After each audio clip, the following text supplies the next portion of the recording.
Autumn sunshine in a place of remembrance. A group of parents gather. The heartbreak they have in common is they all have a child laid to rest at North Walsall Cemetery in graves they urgently want to protect from the harm of heavy rainfall. Flooding and just a mess, really. Like a swamp, really. It's heartbreaking because you come one day and it can be all nice. The next day it could be coming to everything gone. It can get really muddy, which I totally understand, because it's grass, that happens everywhere. But when you come up and you see all the babies' graves flooded, it's heartbreaking. A little boy visiting the grave of his baby brother, whose mum recalls the flooded scene this spring.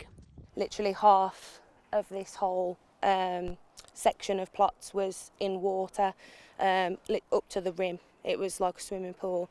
The grass here itself, it just becomes sludge. It's quite unbearable, really. Drainage issues at the site are not new. 4 years ago, families campaigned for improvements and the local authority took action. In 2020, Walsall Borough Council spent £200,000 on drainage work at the site. It has groundsmen working following heavy rain and says it's monitoring the situation closely. It adds that the authority's deepest sympathies are with the families of the children whose graves are here. One parent who fought for investment previously questions if improved groundwork is adequate. But nothing's changed. When it rains, it's still the same. So where have they spent that money? I don't know, but there hasn't been enough done. They can do a lot more to protect mine and other ones, little babies that are here. It's just not fair. It's horrible. I don't come in the rain anymore. I don't like it. The concerns of the bereaved families are familiar to one councillor, who's once again supporting their call for the authority to reassess the cemetery's drainage.